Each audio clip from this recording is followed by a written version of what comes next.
Jangan pernah kamu berhenti melangkah atau mundur saat orang mengatakan, kamu tidak bisa. Tetapi tetaplah melangkah maju menuju tujuanmu. Jennifer Hatu. Oke, banyak di antara kita menganggap bahwa hidroponik itu mahal.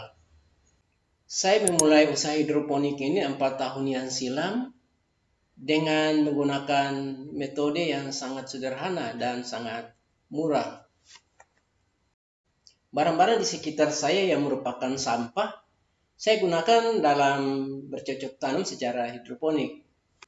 Sehingga saya tidak menggunakan modal yang besar untuk berhidroponik seperti sekarang ini. Misalnya saya menggunakan gen bekas, styrofoam tempat buah-buahan, dan juga saya pernah mempraktekkan cara menggunakan bambu sebagai wadah untuk penanaman.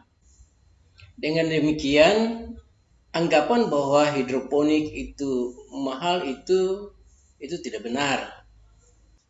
Dengan lahan yang sempit, dengan menggunakan bahan dan alat yang sederhana, kita dapat menanam sayur hidroponik dengan mendapatkan kualitas sayur yang baik yang dapat dikonsumsi.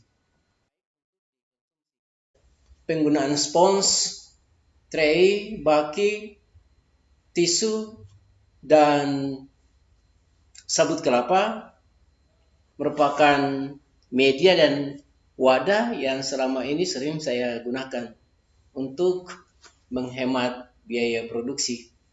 Dengan demikian, dengan menghemat biaya produksi, saya bisa memperbesar keuntungan dari sistem bercocok tanam secara hidroponik ini. Pada video saya yang lalu tentang penyemaian bayam pada spons, dan sekarang kita akan melanjutkan pada proses peremajaan tanaman bayam yang telah disemai tersebut. Hal apa saja yang perlu kita perhatikan atau kita siapkan dalam proses peremajaan bayam ini? Pertama-tama kita siapkan bibit bayam yang telah semai tersebut, dan kita juga menyiapkan perlengkapan yang lain, yaitu menyiapkan netpot. Sini netpot menggunakan bekas gelas air mineral. Kemudian saya siapkan kain flanel sebagai sumbu. Mengapa saya menggunakan kain flanel? Karena jika akar terendam langsung masuk dalam nutrisi, maka akar akan menjadi busuk, yang menyebabkan pertumbuhan tanaman akan menjadi lambat atau terganggu, bahkan membuat tanaman akan mati. Setelah itu kita boleh mengangkat bibit dari tempat pembibitan atau penyemaian. Kita lihat pertumbuhannya pada spons, akarnya sudah muncul. Jadi akar ini diharapkan ketika kita meletakkan pada kain flanel, akar ini akan menyentuh kain flanel, dan nantinya nutrisi akan ditarik oleh kain flanel dan dilanjutkan diserap oleh akar tanaman. Ya, kita menggunakan gunting sebagai alat bantu untuk memasukkan kain flanel. Jadi, seperti pada gambar terlihat, akar harus benar-benar menyentuh kain flanel. Kalau tidak menyentuh kain flanel, berarti pada saat peremajaan nanti tanaman akan mati. Ya, kita atur baki ini sampai penuh. Kalau untuk baki ini sendiri, daya tampung untuk netpot adalah sebanyak 20 netpot. Jadi kalau kita mau menyiapkan bibit tanaman dengan jumlah tertentu, maka kita tinggal mengalihkan saja 20 satu baki dikalikan dengan jumlah tanam yang dibutuhkan.